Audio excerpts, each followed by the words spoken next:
This is my okra plant. Okra.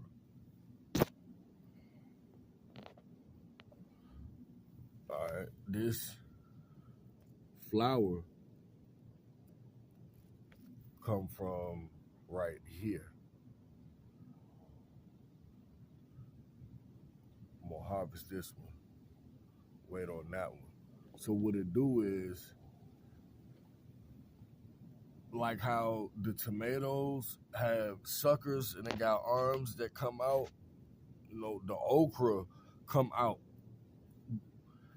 through that part right there, like throughout the armpits, all around the plant, all around the plant. Like I don't know if you can see, like even right there, and it's gonna spiral on up all throughout the whole plant.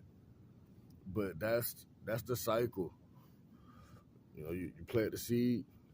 Once it start to grow, and you start getting okra, you're gonna notice these flowers. They're gonna drop off. It's gonna drop, and they're gonna get eaten. So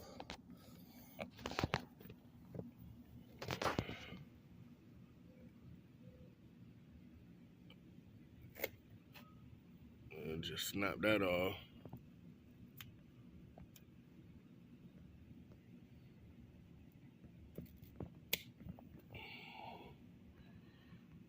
We're gonna cut that off.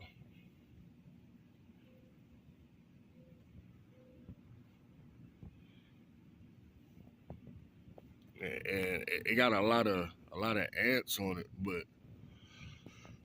I don't think it matters because you know I'm still getting good okra. The ants are attracted to the sugar, sappy kind of substance that the okra give off.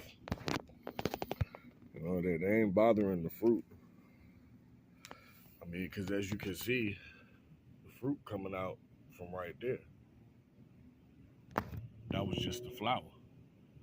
So that fruit pushed the flower off like how your permanent teeth push out your baby teeth, and that's how they see. So the next okra to go would be this one, and I'm gonna come around back, and then I'm gonna catch this one right here. So that's why it's good to plant multiple at the same time, so you can harvest from multiple at the same time.